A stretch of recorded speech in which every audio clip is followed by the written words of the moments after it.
Morning guys, it's only bloody Friday! Unfortunately it's not the end of the week though. Never mind. I'm just waiting for the guys to sort themselves out in front of me. They're all getting on the bays and I can't get past, so disclaimer, the engine's off and I'm not going anywhere at the moment. Yeah, the trailer might hopefully be done by now. They told me to be here for 8 o'clock, but the last two times it's been about 9, quarter past 9 when it's been ready, so I've had to give my wheels a quick wash and sorted the truck out and everything, so see how we get on in a bit. Alright guys, well, you're joining me in a wet and blustery Kendal. I'm just on my break now. I've collected my pallet and I've got about 15 more minutes left now, and then I can head up to Bathgate. It's been some pretty treacherous conditions again coming up. We've had some hailstorms, bit of snow, bit of rain, bit of traffic, accidents on the other side of the road. Just your typical Friday really. So apart from that, things are going pretty well so far. I'll be able to leave here at 2 o'clock, which will give me only 2 hours to get up to Bathgate, because it's booked in at 4 o'clock again. That's not going to happen as usual. Looking to get there around 5:30. That'll be my target. And then I'll have to unload. It's quite a full trailer again, so that'll take me about an hour and a half, and then hopefully I can get back down to Penrith. I'm not going to hold my breath. I might have to set off a Carlisle or a lay-by or anything like that, but we'll just have to see how things go. I just want to give another shout out to Rich Cook. I don't know whether you picked up the shout out last time, but if not, I'm saying hello again and welcome.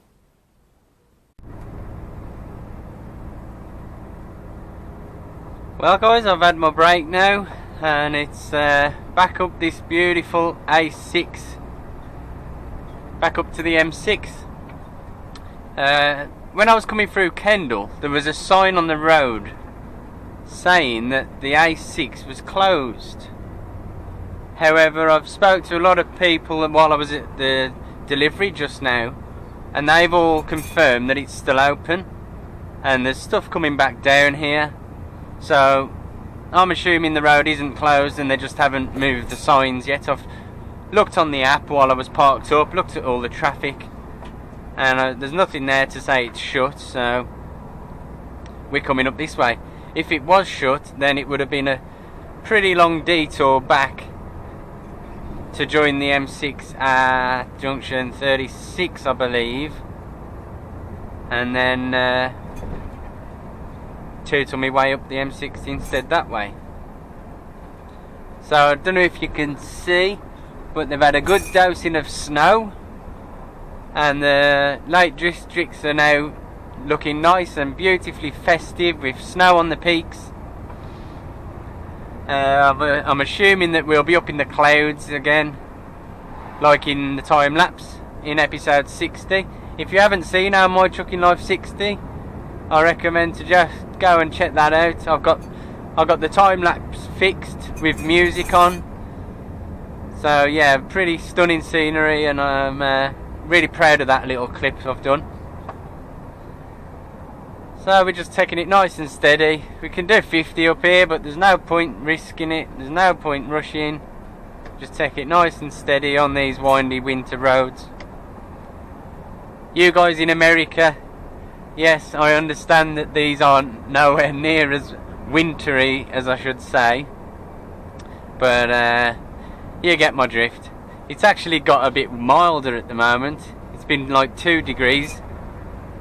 It's just dropped down to 3. It's between 3 and 4 degrees now outside. Not in here though, I'm nice and warm and toasty.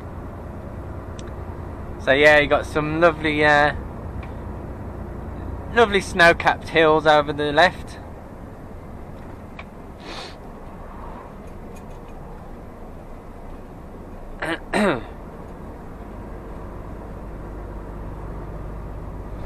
this is where the climb starts.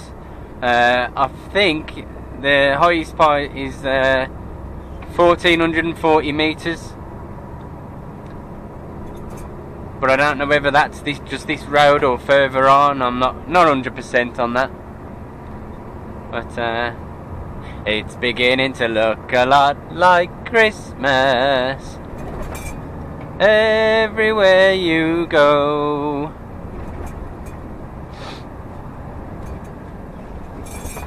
Oh dear. That teaspoon's doing me nothing.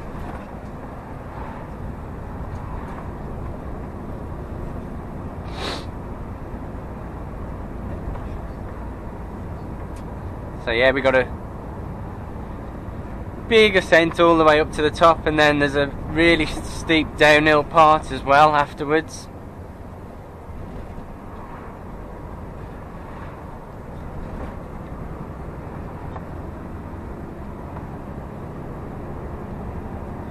And poor sheep, still trying to munch on the grass even though it's soaking and covered in snow. Bless them.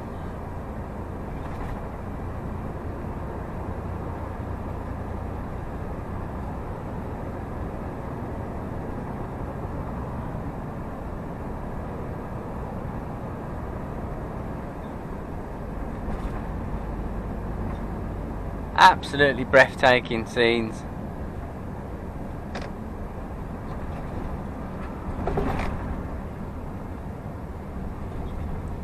Even though I know where I'm going and I know how to get to the motorway, I've still got sat-nav open because it gives me intel on the road ahead.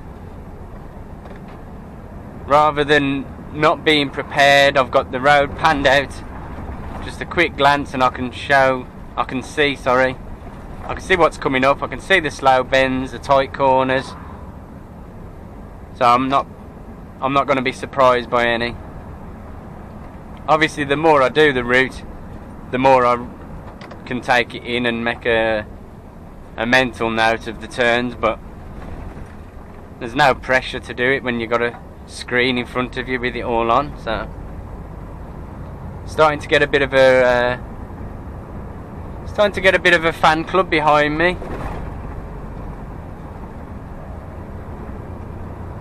I do like to pull over. I don't like holding people up, but I'm not going to pull over on the hill, so that's just going to make stuff 10 times worse for me. There's a sweeping left coming up now. We go around the edge of this hill.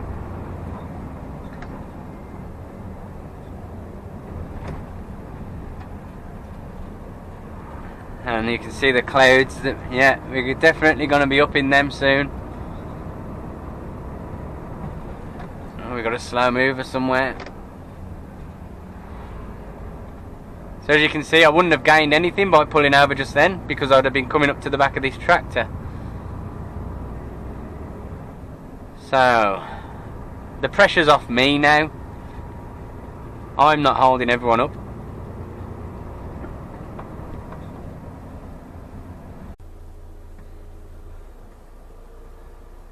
So it looks like they're getting rid of the roadworks now.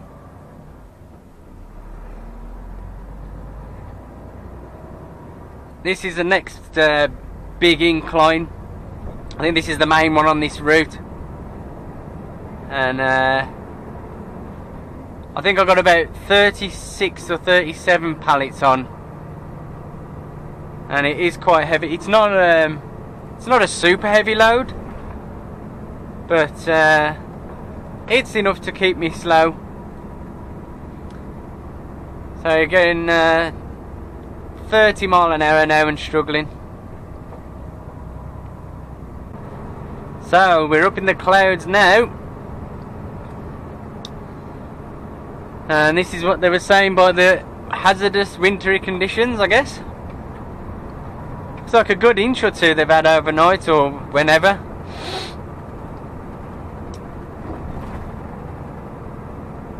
We're nearly at the top of the climb now. We've managed to gain a bit of speed. We're up to 40 mile an hour now.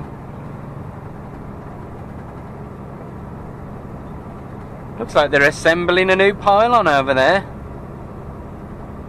Interesting.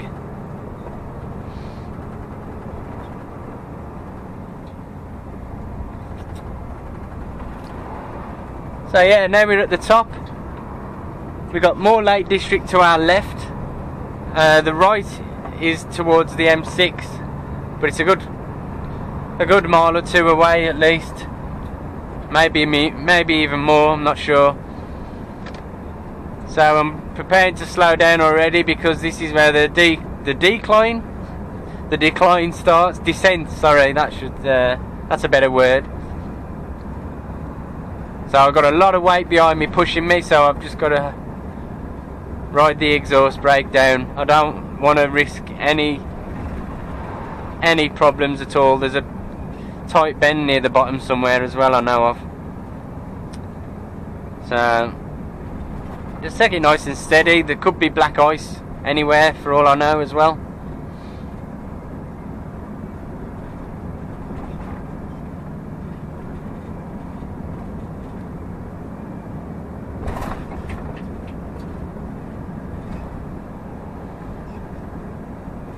Exhaust brake's struggling now to hold me back, so bit of foot brake. Regain a bit of control again of the speed. And it's looking nice and sunny over there.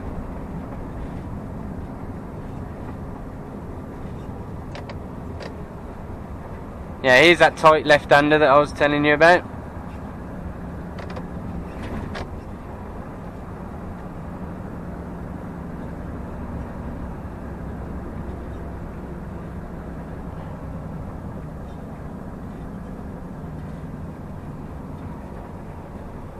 So max speed 40 advises. I'm just doing 35, take it nice and easy in the conditions.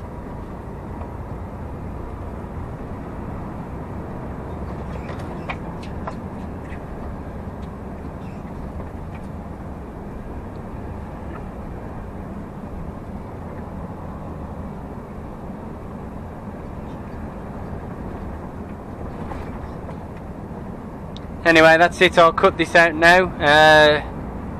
We're not far away from the turning to get up onto the motorway, so I'll get back in touch later on, guys.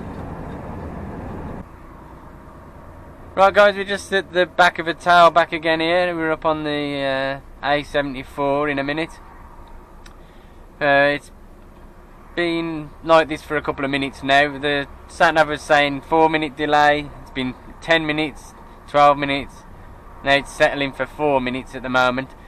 Don't know if you can pick it up on the headset, but there's some blue flashy lights right up ahead.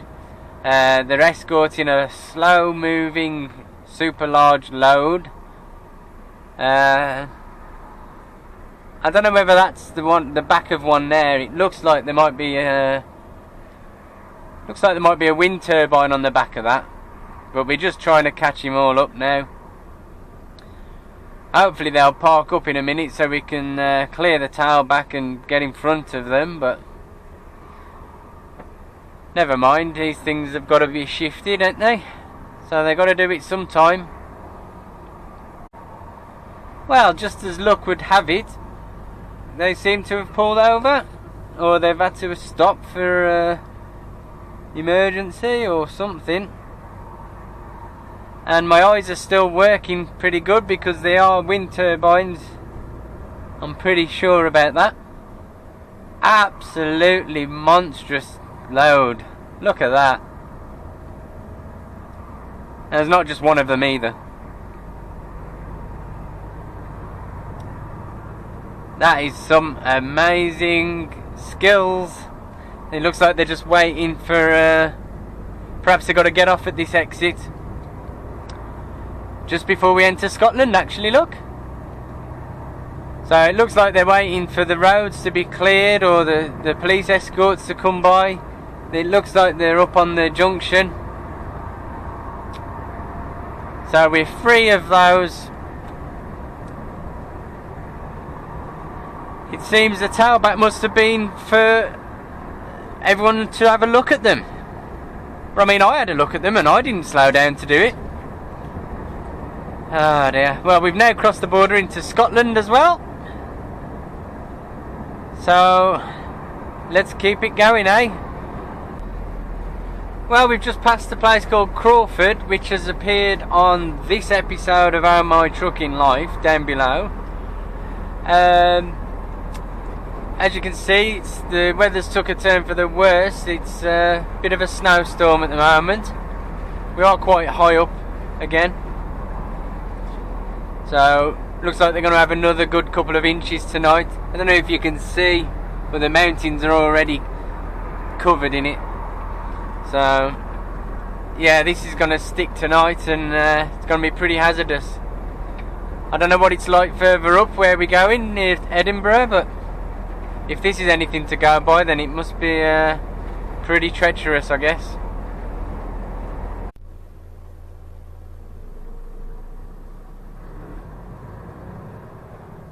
Well guys, that's me done. I'm unloaded now at Bathgate. And it's the long jaunt back down now. I've got to reload again at Kendal tomorrow, just like I thought. But I've had a word with them in transport, because I've been getting there for like 8 or 9 o'clock in the morning, like they've requested. And I've been sat there till like 20 past 12. So, you know, I've just mentioned that to them, and they've said to me, oh well, you're actually not, your official booking time there is 12 o'clock, but we know you normally get there early, you see. And I was like, well, at the end of the day, the other day I ran into a 10-hour drive. I didn't want to sound like I was moaning about it, to be fair. I don't mind getting there for 8 o'clock, but if it means sitting there for like nearly 3 hours or 4 hours, then I'm losing sleep for no reason at the end of the day. You know, I do put it on break when I'm waiting anyway, because it's, you know, they tell me I've got a long wait till I'm done. But you know, so I'm not losing any of my working time over it. But still, yeah. So they said I can get there a bit later tomorrow. I haven't got to rush my tits off to get there for 8 a.m. now. So I'm deciding where to park for tonight. To be honest, I have got a 10-hour drive, and I probably will go as far as I can. I'm going to hopefully try and make it down to Penrith. I need a shower tonight, and then yeah, I'll have a decent night's sleep. Get the most of my car park, you know. So we're just getting up onto the M8. Follow this down, and then we go around the bypass to join onto the M70. It's either the M or the A74. I think it's the M. There are other routes to take, but this shows up as the fastest, and it's the simplest. So I'll settle for that. I've got to pull over shortly and have a 45-minute break, and then I'll get back to you after that when I park up tonight. Right, take 7. I was trying to show you guys this on my phone, but it's just not picking it up properly, and I've fluffed it that many times. I'm just going to do it one final time now, and this is how you're going to take it, alright? No complaints. Basically there was a crash at 5 o'clock on the M74 this afternoon, southbound, and it's 8:30 now, and the road is still shut for accident investigating work. So I've had to stop prematurely up at where my polo is. I'm at Cairn Lodge Services. Nice. Basically, I've had to stop because from here at junction 13 all the way queuing down to Crawford, here is standstill, stop, start, whatever, because the motorway is shut from here down off the bloody page and down and down and down, all the way down eventually to junction 13, where I assume it's open again, but I don't know. So I've stopped just before my 13 hours was up to save going and reducing my brake. The problem is now I've just got I'm about 111 miles still to go to Kendal. But luckily, like I spoke to you earlier about, I haven't got to be there till around 10 o'clock-ish. And I can start at 7:30 or any time around there tomorrow. So I can still get down there for 10 o'clock. No problemo. So, yes. I'm going to go get myself a shower, something to eat, pay for the parking, sort your video out, and then I'll try and get some sleep. I'll speak to you all next time.